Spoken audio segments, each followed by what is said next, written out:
குட்டி. Morning my family. இன்னைக்கு என்ன சமையல்? இன்னைக்கு வந்து தோசை. ஓகேவா? தோசை. இன்னைக்கு வந்து பாப்பா தேங்காய் சட்னி கேட்டிருக்கான். உங்களுக்கு தக்காளி சட்னி பிடிக்கும். எனக்கு வந்து அதே ரெண்டையுமே நான் சாப்பிட்டுக்கிறேன். ஓகேவா? ஓகே. சொல்லுங்க. வெங்காயம் பொடி பொடியா நறுக்கிருக்க சட்னிக்கா? சட்னிக்கு இல்ல. பாப்பா நேற்று எக் தோசை கேட்டான். நேற்று நைட்டே சொல்லிட்டான். அப்படியா? சரி அப்படின்னு ஒரு எக் தோசை ஒன்று செஞ்சிடலாம்ல, அதுக்காக தான். அப்படியா? அடுப்பு பற்ற வச்சாச்சு. அடுத்து என்ன ஊற்று சீக்கிரம். அந்த பாத்திரம் சூடாக வேண்டாமா? அடாங்க பாரு, புகை வருது பாரு. வருது, உங்களுக்கு வரும். கொஞ்சமா எண்ணெய் ஊற்றிக்கலாம். சரி ஓகே. எண்ணெய் வந்து கொஞ்சமா சாப்பிடணும், அதிகமாக எண்ணெய் ஊற்றி டேஸ்ட்டுக்காக சாப்பிட்டோம்னு வச்சுக்கோங்க, நம்ம உடம்பு போயிடும். சின்ன வெங்காயம் போட்டு வளர்க்குங்க. சின்ன வெங்காயம் குழம்புக்கு நல்லது, உடம்புக்கு நல்லது தானே? ஆமாம். முன்னாடியெல்லாம் நம்மளாம் சின்ன பிள்ளையா இருக்கும்போது அப்போல்லாம் சின்ன வெங்காயம் தான் போடுவாங்க. எல்லாம் வந்து சின்ன வெங்காயம் தான் அதிகம் யூஸ் பண்ணுவாங்க. ஆமாம். இப்போதான் இந்த ஹைபிரிட் வந்துட்டு. ஆமாம். சரியா? ஆமாம். அதனால அது கொஞ்சம் வேலை மிச்சம் அறிகிறதெல்லாம். ஆமாம். அதனால இப்போ அதை தான் அதிகமாக யூஸ் பண்ணுறாங்க. அப்போ எல்லாம் யூஸ் பண்ணும்போது நம்மளும் யூஸ் பண்ண வேண்டியது. சரி ஓகே, யூஸ் பண்ணுவோம். ஆனால் அது பெரிய வெங்காயம் வந்து நமக்கு உடம்புக்கு கேடு. ஆமாம், கண்டிப்பாக கேடுன்னு இல்லை. கடமை குட்டி அதே மாதிரி வாங்கி செஞ்சு கொடுத்தா தானே நாங்கள் நல்லா வேலை பார்த்து சம்பாதிக்க முடியும். இல்லை இப்படி வந்து ஒரு ஹஸ்பண்டும் வந்து இப்படி நினைக்க வச்சுக்கோங்களேன், நான் வாங்கி தரேன்ல அப்படின்னு வச்சாச்சுங்களேன். அப்புறம் இருக்கு அவங்க கல்யாணம் பண்ணணும், கல்யாணம் பண்ணாமல் நல்லா ஜாலியாக தனிமையாகவே வாழ்ந்துறாங்கல்ல. அப்படி நீங்கள் எங்களை கல்யாணம் பண்ணீங்க? தக்காளி போடுறீங்களா? போடுங்க, தக்காளி போடுங்க. அதுக்கு சீக்கிரம். அர்ஜென்ட் படுத்தாதீங்க குட்டி, சரியா? ஏன் அர்ஜென்ட் படுத்துறீங்க? அடுப்பு வேற சால்ட்டு போடுறீங்களா? போடுங்க. என்ன கம்மியாக போடுறா? போதும், நான் நிறைய போட்டுட்டேன்னு நினைக்கிறேன். அதே மாதிரி முடிஞ்சா இது வதங்கி முடிச்சிட்டு நான் இதை எடுத்து ஆற வச்சுட்டு இருக்கேன். சட்னிக்கு ஆற வச்சுட்டு இருக்கேன். நீங்க போயிட்டு ஒரு தேங்காய் மட்டும் வாங்கிட்டு வந்துருங்க. சரி ஓகே. சரி வாங்கிட்டு வந்துடுறோம்.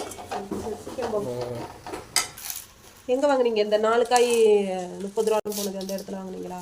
இல்லை, ஒரு காய் 20 ரூபா. ஒரு காய் 20 ரூபா. பாதி வேலை நான் பார்க்கணும், பாதி அதாவது சாப்பாடு செய்கிறதுல வந்து சாப்பாடும் குழம்பும் எல்லாமே நான் செய்கிறேன். ஆனால் இந்த அரைக்கிற ஐட்டம், உரிக்கிற ஐட்டம் இதெல்லாம் நீங்கள் தான் செய்யணும். சரியா? சரியா? ஆமாம், நீங்கள் தான் பண்ணணும். ரொம்ப கஷ்டமாக இருக்கோ?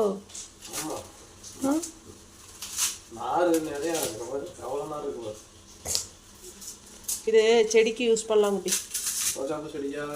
எல்லா செடிக்குமே கோகோபீட்டு பண்ணுறாங்கல்ல, இதை அப்படியே அரைச்சி அதை அப்படியே போட்டால் நல்லாயிருக்கும்.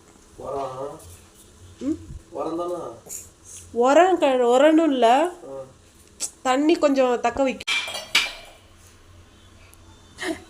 வேணாம்மா, ஜலி பிடிக்கும் தேங்காய் தண்ணி குடிச்சா. வேணாம், சீக்கிரம் பண்ணுங்க குட்டி, டைம் ஆகுது வேற.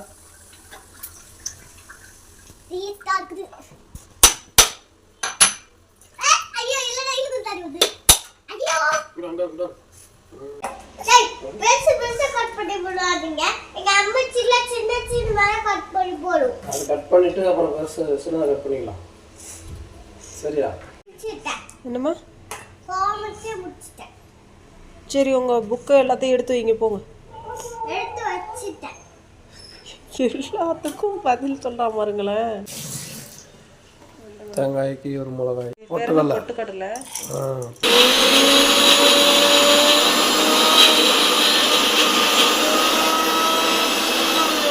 சட்னி எல்லாம் அரைச்சாச்சு. அப்பாவுக்கு அப்பா ஃபேவரட் சட்னி ஊற்றிக்கலாம்.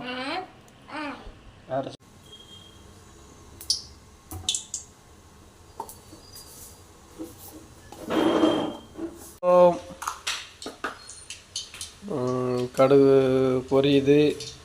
இந்த உப்பு மேலே இப்படி கொஞ்சம் தண்ணி ஊற்றணும்னு வச்சுக்கோங்களேன், ம் அப்புறம் சீக்கிரமாக கரைஞ்சிரும். சரி, தோசை ஊற்றலாமா? தோசை ஊற்றலாம்.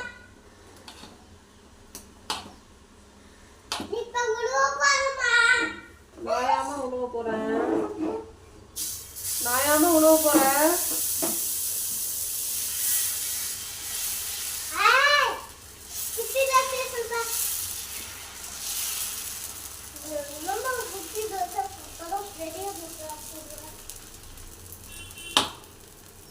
மூடி.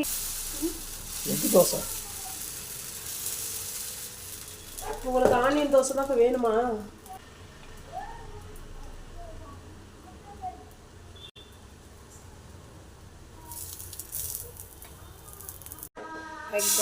எக்கு தோசை. அடுத்து